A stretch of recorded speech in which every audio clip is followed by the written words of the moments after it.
Hello YouTube, welcome into another video. Today we're going to be doing a reaction to a Weshhammer video on the Rogue Traders Deep Dive, Kings of the Void. I've been wanting to cover this topic a little bit more, because, I'm getting into Warhammer and all that, so I might as well, Weshhammer, good content as well, we don't have to worry about it. So, without further ado, let's not make a long intro here, and let's get right into it. And I'm doing this one live today, so if you want to be here recording I'm recording it live, make sure to check out my Twitch, where I'll be streaming Mondays, Wednesdays, and Saturdays at 7 a.m. PST. Besides that, let's get right into it. Whether you're a Warhammer 40k veteran, or you're just discovering this amazing grimdark universe for the first time through the fantastic new CRPG Rogue Trader by Owlcat, you probably have a lot of questions about who or what a rogue trader actually is. Yes. Most of the time, Warhammer 40k games like to focus on the roided up dude bro space marines, the hard as nails guardsmen of the Astra Militarum, or any number of other over-the-top grimdark factions. The rogue traders... I mean, it's kind of hard not to, because, we got regular civilians, and then we got, like, the higher up, like, dreadnoughts, and then we have, like, the blood for the blood god, skull for the skull thrones, and all that stuff, How can you focus on other people when you got that? And then we got the Tyranids, we have the fucking, all the other Xenos, all out there with their own technology. It's kind of hard to focus on certain things.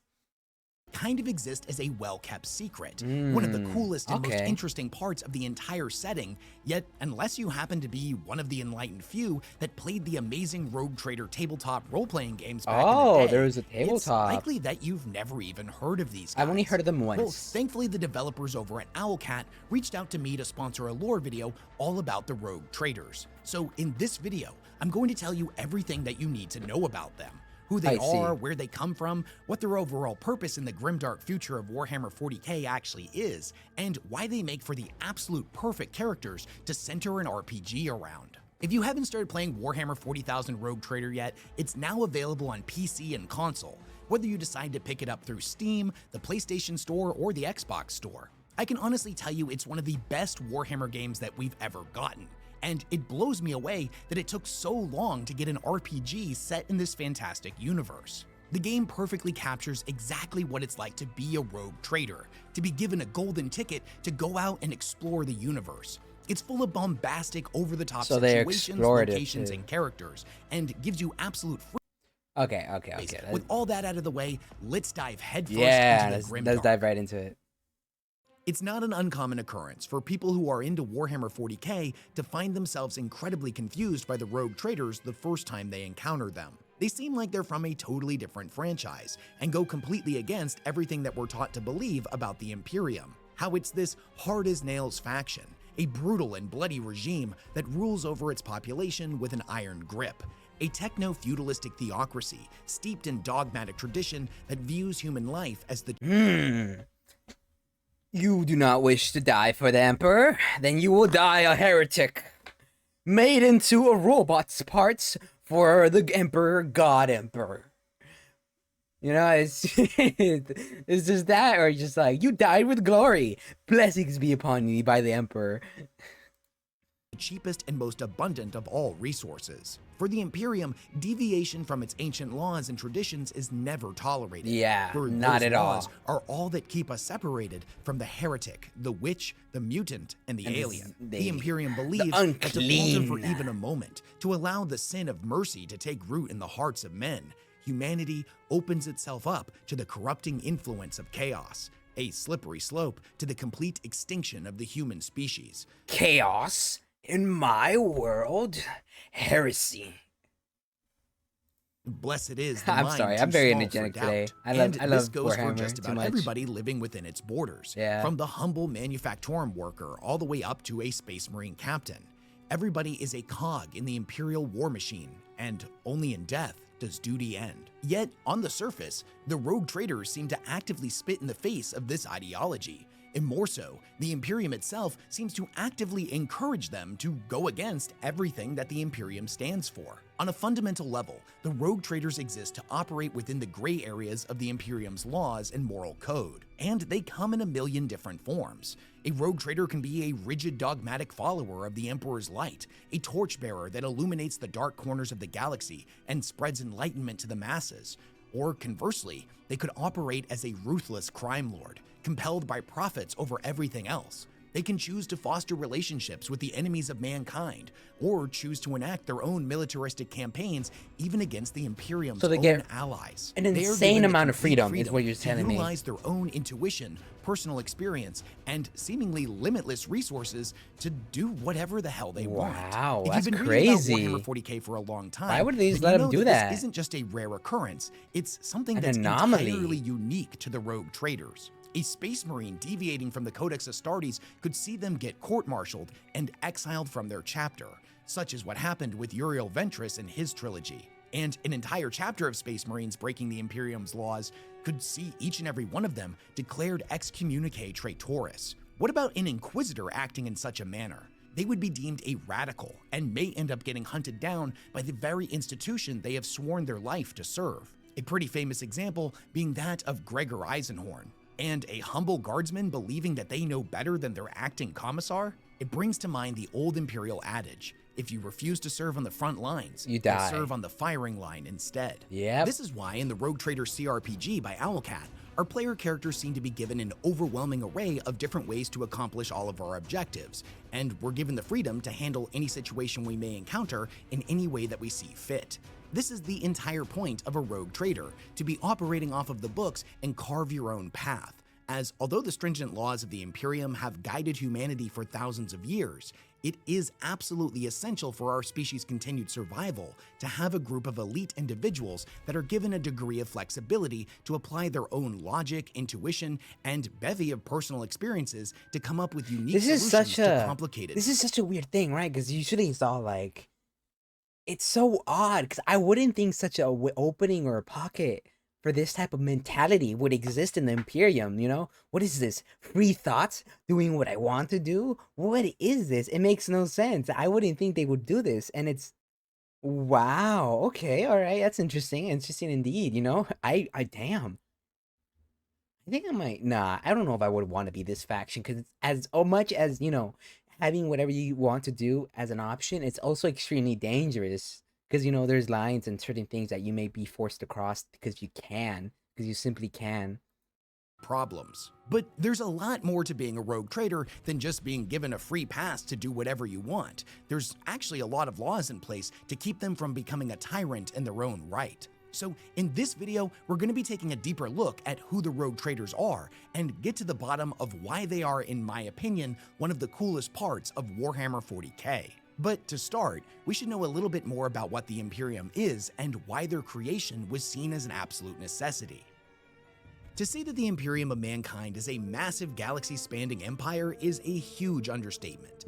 They control around 1 million worlds with a population said to be in the quintillions. The centers of human population are more so linked together through stable warp routes rather than clearly defined borders. And despite the massive strides that mankind has made in taming the galaxy, the reality is that the vast majority of it remains unexplored. The Imperium was and still is a labyrinthian unexplored. Maybe it's all taken over by Tyranids, who, you know, potato. You know, who knows? Construct of millions of interlinked bureaucratic departments bound together in miles of red tape. Due to its monolithic scale, even the most mundane of operations may require decades or even centuries of additional time to complete, as every single action, decision, and request for information has to get passed through all of these redundant departments. Back at the Imperium's birth, it was quickly made apparent that in order for its continued expansion, a new free-ranging class of Imperial agent would need to be created. One that could be trusted to operate as they saw fit within the galactic frontier. Traders, these agents would be able to sidestep the traditional channels and bypass all of the red tape that normally prevented actual tangible progress from being made. Thus, the rogue traders were born. Licensed and equipped by the Adeptus Terra and set loose to explore the far-flung regions of the galaxy where the light of the Astronomicon grew dim. Their main mission to scout ahead of the Great Crusade's fleets and document anything and everything they encountered that would be of use to the Imperium. Whether they be worlds rich in natural resources, lost human colonies, planets that would make for ideal human settlement, or just about anything else you can think of. They would also chart out dangerous galactic anomalies and the location of hostile Xenos empires. Because rogue traders are expected to be away on long expeditions away from the centers of the Imperium's power and have to be self-reliant in potentially incredibly dangerous areas of space. That makes sense why they give them so much freedom then. Any kind of actual backup. The Imperium spares no expense when getting newly minted rogue traders operational. They're each gifted their own ship, most often a multiple mile-long cruiser, and often are also gifted a fleet of smaller supporting vessels as well. In addition, they're supplied with a staff of thousands of skilled workers, a group including a small army, a full crew of technicians, tech priests, and all wow, they pimp them out pretty much. Guide the rogue trader on their journey. It's actually kind of cool. Aside from the army of servants and initial blessing of resources and equipment, the most important thing bestowed upon a rogue trader is a degree of untethered freedom, granted to them by their warrant of trade, meaning that the laws that the teeming masses of humanity must abide by no longer apply to the holder of the warrant. Actually, kind of cool. As long as they continue to act with the best interest of the Imperium at heart. Yeah. If laws must be broken or stepped around to accomplish their objectives, the rogue traders are given permission to do so. They are to use their best judgment and anything at their disposal to accomplish whatever objectives they set for themselves. Out in the frontier of space, the rogue traders are said to be law unto themselves. Whatever task they set their mind to or operation they choose to undertake, they have absolute freedom to go about completing those goals in any way they see fit. If, for example, they encounter a new planet that is rich in natural resources, and they believe conquering it in the name of the Imperium will prove a net positive, they're given the authority to do this, even if said world is already occupied by a Xeno species or lost human colony. Likewise, if they determine that the inhabitants of said world are too dangerous to be allowed to continue to exist, the rogue trader has the authority to issue that world's destruction. Excommunicado? Alien species and view it as their duty. Exterminatus? They have the power to issue an exterminatus? That's crazy. I thought it was only the... What's it called? What are they called? Book. They have like that book with the scripture. I forgot their names. Oh my god, I can't believe I forgot their names. But the fact that they could do it exterminatus is crazy. They could sign a death warrant. To eradicate them in the name of the god on a planet. Whereas others may find common cause, creating long-lasting relationships with different species, even taking their members into their own entourage aboard their ships. Some may be driven by the pious ambition to spread the worship of the Emperor to the heathens of the galaxy, whereas some may see the establishing of new trade routes as an objective of top priority, and others still may end up becoming blinded by their gift of freedom. They may seek to live a life of only selfish means, enriching themselves by any means necessary, and disguising their actions as in the best interest of the Imperium just enough to avoid an investigation. In a rogue trader's travels, they may encounter powerful criminal organizations that have an iron grip on established trade routes. The rogue trader may choose to work with these less than reputable agents, offering their business a degree of credibility in exchange for a cut of their profits going to fund the Imperium's pursuits. They may choose to hostily take over these operations, installing their own trusted agents to ensure the trade lines. Space pirates. Space pirates is what this feels like compared to anything else. It's just space pirates. Stay open, or if the rogue trader believes that the corruption runs too deep and the entire operation is irreparably tainted, they may choose to tear down the entire operation and eradicate all those that would dare operate illegally within the Emperor's kingdom. No two rogue traders are exactly alike, and how they'll handle any given situation is completely dependent on their own unique personality. Rogue traders are the most varied group of individuals you could possibly think to examine in Warhammer 40k. They come from every conceivable walk of life. Some may have been born poor, others children of rich, noble families. Some may have been glorious war heroes, whereas others may have been ruthless politicians, bureaucrats, or any number of other potential backgrounds. However, the one thing that unites all of them in the personality department is an exceptional drive to succeed and prosper. These are men and women who stand above the teeming masses, natural-born leaders gifted with considerable charisma, destined to accomplish great things.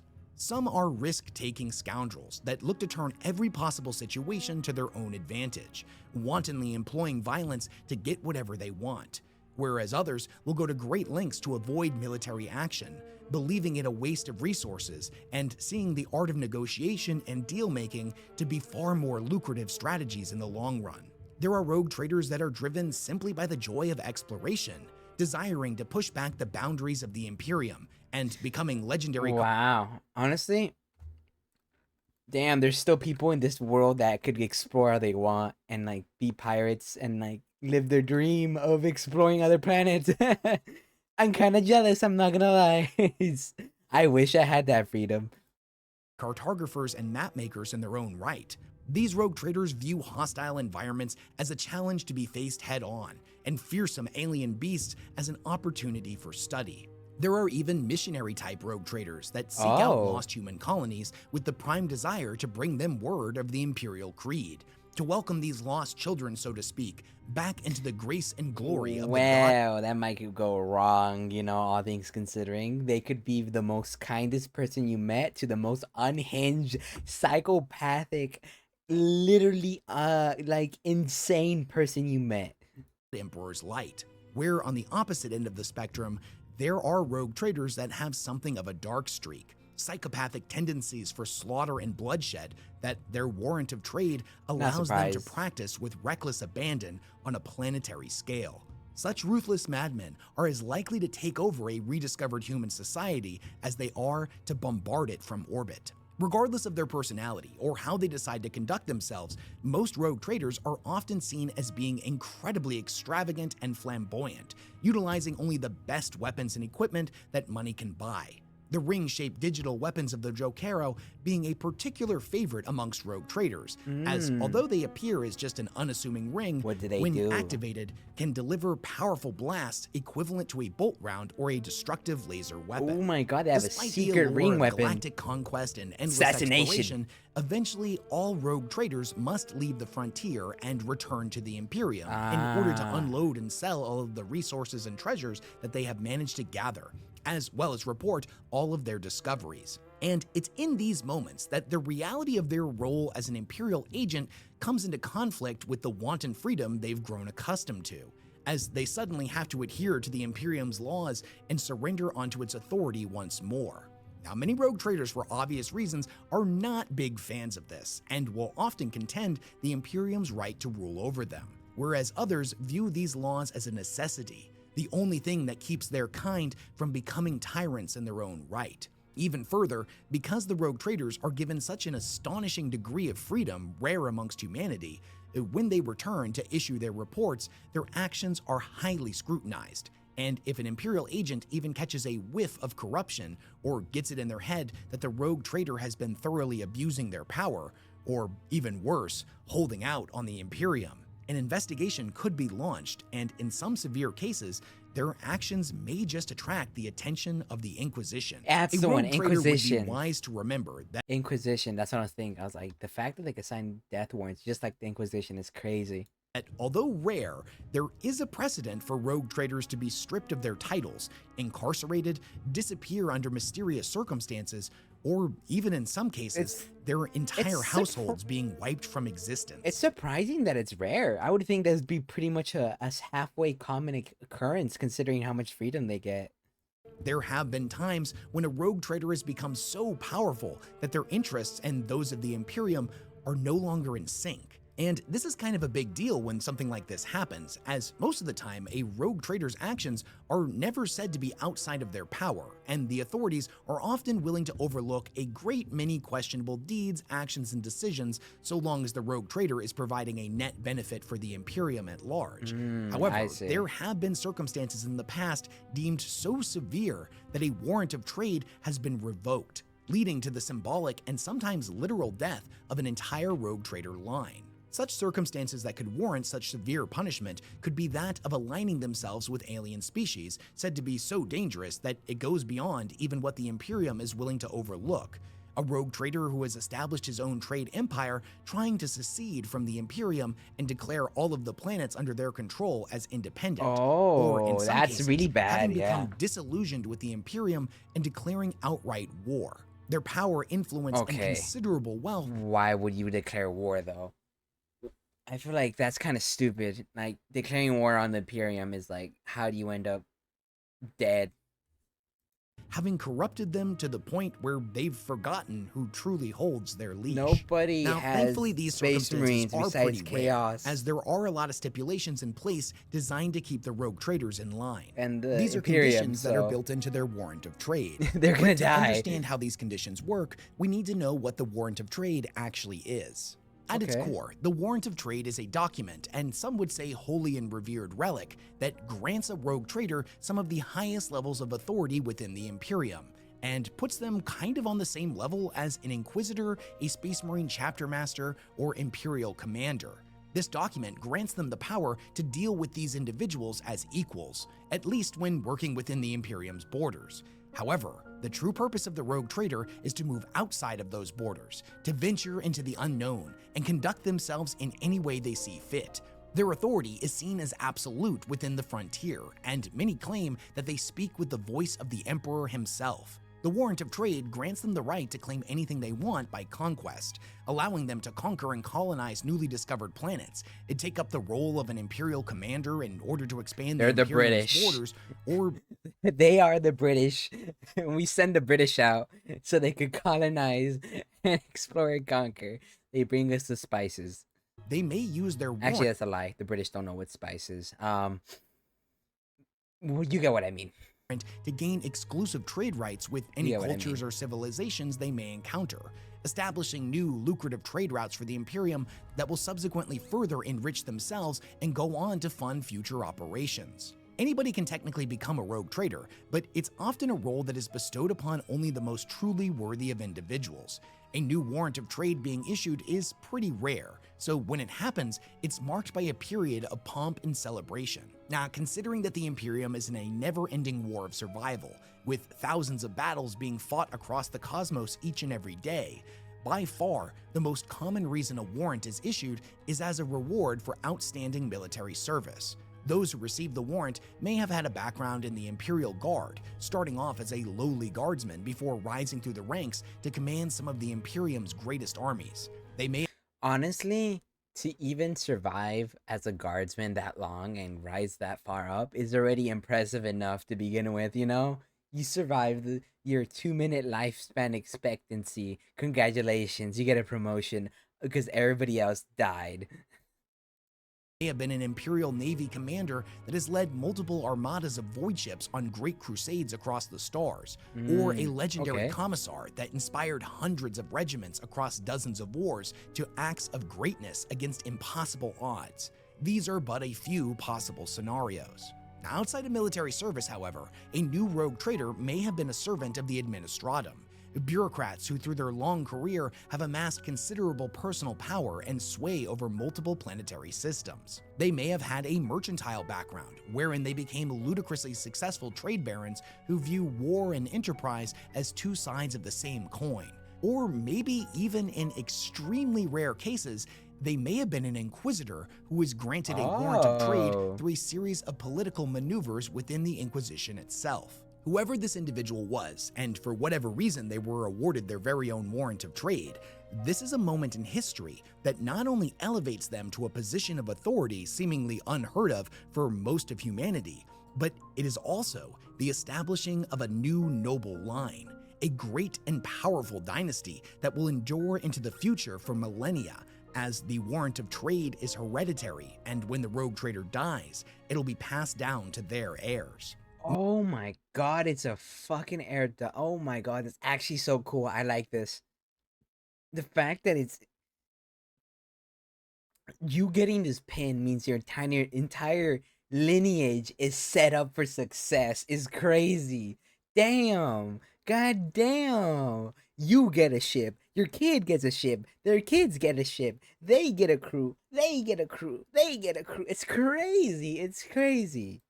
Many of the individuals who would become a rogue trader already have amassed considerable wealth of their own, but on the occasion that somebody rose from nothing and really doesn't have much to begin their journey with, the Imperium spares no expense in getting them operational. From its perspective, they have an incredibly high expectation of this newly appointed rogue trader and don't want them to get immediately destroyed by pirates the second they set out on their own. So it sounds too good to be true, right? Like a warrant of trade is just this golden ticket to absolute freedom. It sounds exactly not to like mention your that. own ship and a life of extravagant riches. Well, not so fast. There are a lot of conditions built into each of these warrants that compel the rogue trader to accomplish specific objectives and to adhere to the Imperium's principles. Now, the Imperium isn't just giving this individual unlimited freedom because they're such a great person that deserves to be rewarded. Well, they want As I something mentioned out before, of them. this is an investment, and they have every intention on making sure that investment bears fruit. First and foremost, it's not uncommon for many powerful individuals within a rogue trader's crew to be agents of the Imperium that, although on paper are there to offer their expertise, are also there to make sure the rogue trader doesn't get too far off the established path. In rare cases, this may take the form of one of the ships in their fleet being a space marine vessel that on one hand is there to help them vanquish their enemies, but on the other, exists as a constant warning to the rogue trader to conduct themselves in a way appropriate. Imagine having a space marine as a rogue trader as your own bodyguard. That's kind of crazy. That's actually kind of cool. I really like that. If I could bring one, who would I bring? I would definitely not bring a Grey Knight. A Grey Knight would decapitate me immediately. Immediately. A Salamander's too nice. What would I bring if I had to bring one? Had to bring a Space Marine in my ship. Who am I looking at and saying, yes, I'm bringing you with me? Honestly, actually, it might be a Salamander because it would have my back, you know? It'd be loyal with me, and if I need help, I could count on him to help me. And you know what? That's all I could ask for, really. But then again, I could get a Space Wolf because they do have very cool powers. The thoughts. I could pick a lot of different and things. in some extreme situations, there have really? been tales of assassins being placed on a rogue trader's capital ship as a reminder that they still belong to the Imperium. Their job isn't just to go out into the stars and do whatever they want. In fact, a lot of times there will be very specific conditions built into their warrant of trade that set forth a parameter of certain tasks and objectives that they must complete in order to continue operating as a rogue trader. The conditions of every warrant of trade are different, and the individual's background, area of expertise, temperament, personality, and everything else you can think of is taken into account when creating the warrant. However, there are some similar conditions that show up in many warrants that we can examine, one common one being referred to as trooping the colors. This condition will see a rogue trader be forced to visit particular worlds on the far fringes of the Imperium that, for whatever reason, haven't been contacted in generations. Maybe their ties have been slower and slower to arrive, or suspicious activity is suspected. This is a task normally given to new rogue traders, and their investigation into said planets serves as a prerequisite to actually set off on their own. They may be expected to attend state banquets, high-level talks, act as an ambassador for the Imperium, or take on the role of a diplomat. 9 times out of 10, when a rogue trader shows up on a planet like this, they'll be treated like royalty and assured that any discrepancies in the tithes are due to clerical errors and— Oh shit, the rogue traders here. Quickly, get our finest wines, get our nicest maids, get all the banquets. We must have a party. Man, that's kind of cool though. Imagine, that's crazy. That's your beginning mission. That's pretty good. Unless you get unlucky and then you go into a planet that's just turned on the Imperium and then you get hanged or burned alive. Then there's a problem. But you know what? We look over that. will be corrected post-haste. However, other times, Imperial governors may have gotten used to the lack of direct oversight by the larger Imperium and will be outright hostile to the rogue trader's visit. In such cases, the rogue trader will be authorized to launch a punitive strike to encourage the world's compliance. Another common condition that can be set into a warrant of trade is the establishing of new human settlements throughout the cosmos. Yeah. In the grimdark future, new planets are being discovered all the time, most of the time by the explorators of the Adeptus Mechanicus. Their exploratory fleets are always documenting planets that may prove valuable to humanity.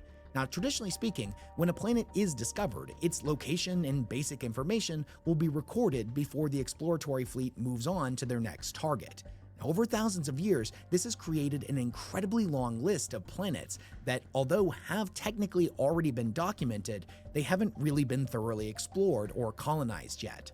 That's where the rogue traders come in, as they'll take a look at this list and investigate the ones that show promise. When they set out, they'll take with them a colony ship full of thousands of volunteers that will be tasked with inhabiting said planet. Now, if the rogue trader is lucky, everything will go smoothly, and a new thriving colony will be quickly established. However, sometimes thousands of years can pass between a planet's discovery and a rogue trader actually showing up on them. So the report may indicate that it's a beautiful, pristine world, only for the rogue trader to arrive and find it absolutely overrun by orcs, or it's already like, you know, it's already destroyed. The sun exploded or something. A nearby sun exploded or something. infested with orcs, or having fallen victim to a celestial calamity. Now, a particularly callous and some would say evil rogue trader would insist that the colonists they brought with them do their due diligence to the God Emperor and attempt to establish the colony anyways, despite the overwhelming danger. Unfortunately, most of these colonies don't end up lasting more than a year. Now, on the other side of the coin of setting up new colonies, there's also the condition of reclamation, wherein the rogue trader will have to reclaim colonies that have gone offline for one reason or another. And maybe they were invaded and taken over by aliens. Maybe a massive natural disaster struck and they've been cut off from the rest of the Imperium. Or maybe in the most dire of circumstances, the colony committed the ultimate sin, declaring itself independent of the Imperium. The condition of reclamation tells the rogue traders that they must bring these worlds— What is it? You want freedom? The only freedom we offer here is death. Back into the fold through the application of overt military power. Now, sometimes the threat of violence is enough, and a single transmission demanding immediate surrender can get a world back into compliance.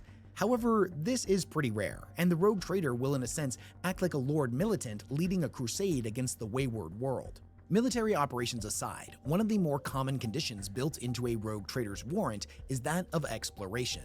To explore the frontier is an essential mission for all rogue traders and is often quite lucrative for them. Yet sometimes this exploration is done specifically in the name of the Imperium, and during these specific missions, the rogue trader's right of exploitation will be revoked. The rogue trader will be sent to explore areas deemed important to the Imperium, but they're operating with fragmentary information.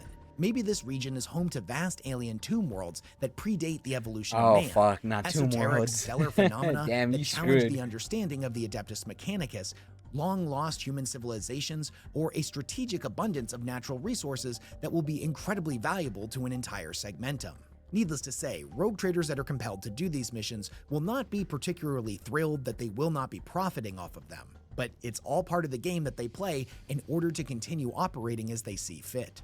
Although each and every rogue trader is seen as an incredibly influential person, not all of them are operating on the same level. Far from it, a newly minted rogue trader versus one who inherited their right of trade through their family line are both going to have access to wildly different levels of resources and funding. Some rogue trader households have been operating for thousands of years, their warrant of trade having been passed down for generations. This allows the accumulation of a considerable level of wealth, power, and influence. I see. Some of these rogue trader houses are so ancient that they can trace their lineage back over 10,000 years to the time of the Great Crusade, where there are even rumors that the warrant of trade within their stronghold bears the signature of the Emperor himself. Some of these incredibly powerful lines control hundreds of worlds in their own right and have established their own veritable trade empires. As they make their way across the stars, establishing new colonies. The fact that they're that old, that's crazy. That's actually pretty cool. Oh my god, I love these guys. I love these guys. I would want to be a rogue trader as planetary governors. I would be. Other I would 100% want to be make one. sure that these worlds, colonies, and outposts forever remain loyal to them and their household. So, needless to say, a newly minted rogue trader versus one who inherited his warrant of trade through the line of succession are going to be operating on two completely different levels of influence and power. It's an old money versus new money kind of situation. A new rogue trader will certainly want to get their dynasty started as quickly as possible, but the reality is that there's only so much one individual can accomplish in a given lifetime, even a dramatically extended one due to their access to expensive rejuvenant treatments. When it comes to a rogue trader household, even though this group may be made up of hundreds of thousands of family members all calling themselves rogue traders with a direct lineage back to the original rogue trader that started the house, there's only ever one real rogue trader, one real holder of the warrant. In a sense, the house's king or queen. On their shoulder rests the duty of maintaining the warrant and the line's continued existence. Now, some rogue trader lines have been split by infighting and internal strife, all of the scions competing with one another for the favor of This their really is just space pirates. queen, attempting to outmaneuver one another through politics, making and breaking of alliances, intimidation, and at times, even outright assassination.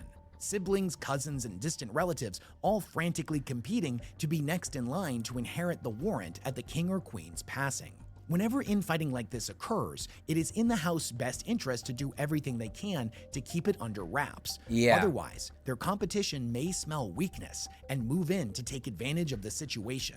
It takes an incredibly powerful and competent leader to balance keeping the line in check, continue making strides in the name of trade and exploration, fend off all competitors, and limit collateral damage. And to say that some of these households are incredibly wealthy And to is a look that drippy, I'll tell you right now, this guy's got the drip on. Look at that sweater on him. huge understatement, as some of them have more accumulated wealth than the gross output of a dozen imperial worlds combined.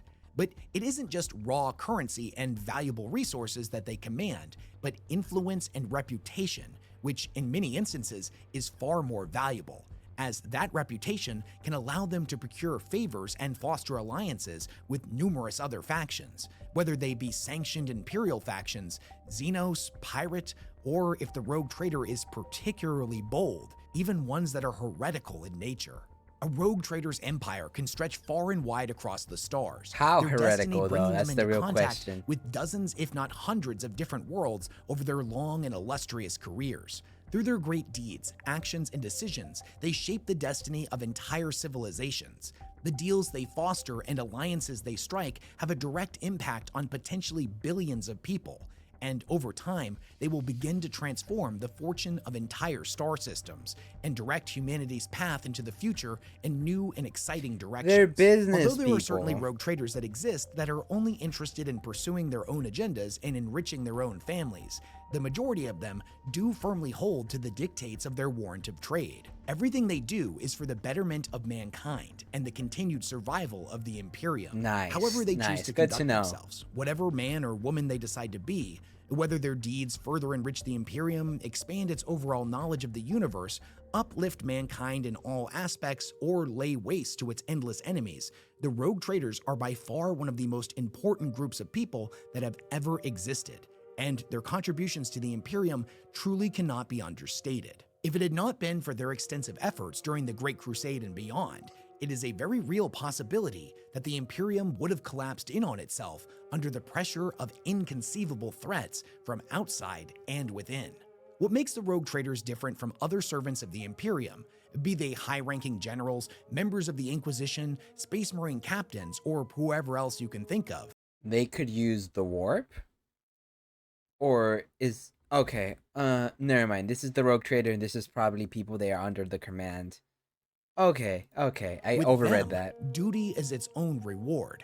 Not so with the rogue traders, as they get to live a life This is really just... Listen, man, I'm putting together a crew to go explore in space.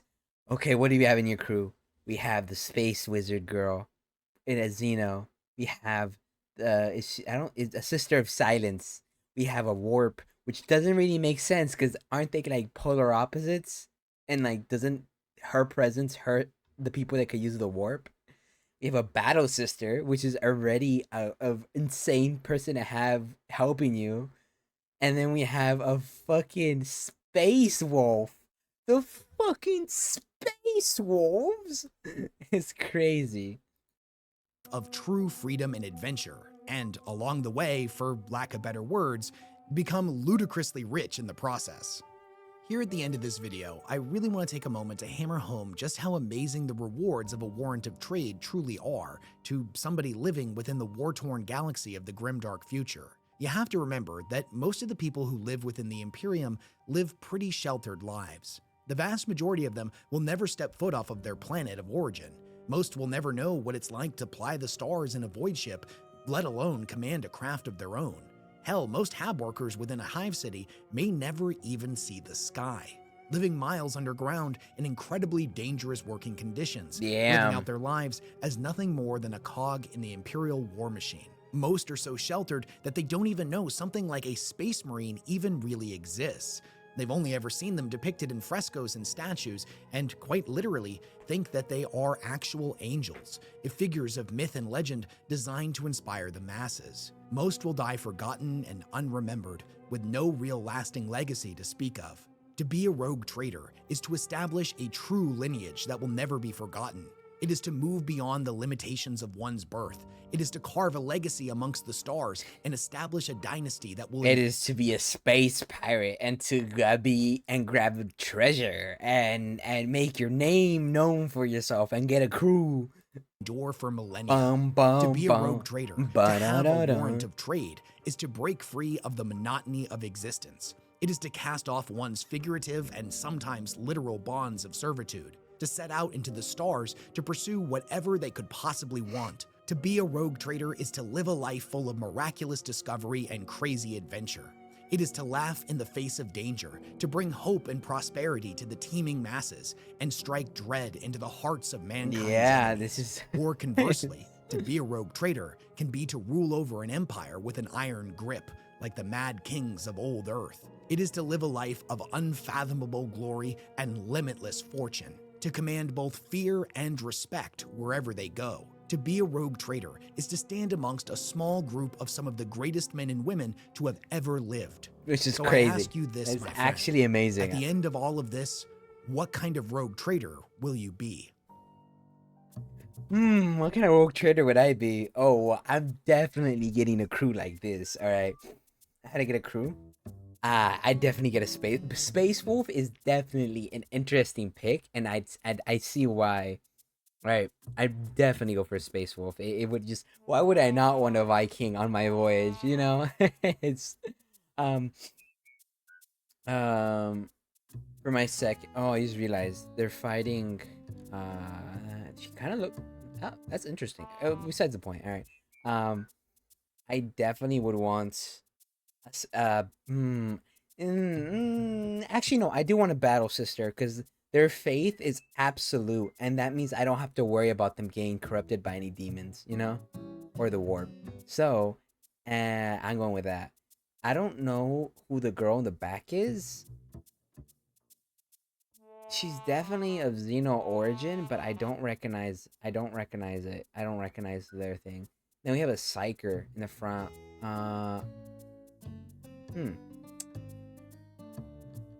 It's interesting to say the least.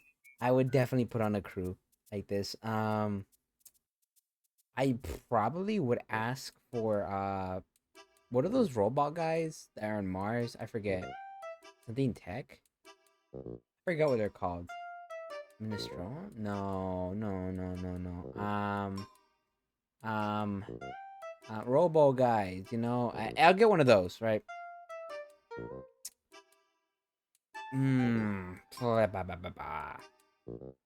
I don't know. That's all I know right now. The point is that this is so cool. Oh my god, to be a space pirate. I would love to be a space pirate in this world where everything is surrounded by death and slavery and torture and insignificant lives. To be a rogue trader sounds like a one-time opportunity to make something for your own self and be selfish. The one thing that allows you to be selfish in any way compared to other positions here. And it's such a great position to have even though you are tethered to certain rules, you're giving full jurisdiction on everything else, and that it just makes it so much more awesome than it needs to be. Because oh my god, I would love to be a rogue trader. Oh my god, I think I found my favorite thing in Warhammer so far. Yeah, I think I have found my favorite thing. Anyways, that has been my reaction to the Rogue Traders deep dive, the Kings of Void by Weshhammer. I hope you enjoyed it. I very much enjoyed it. Besides that, I just gotta say, take care, my little lost souls, and I'll see you guys next time. Bye bye.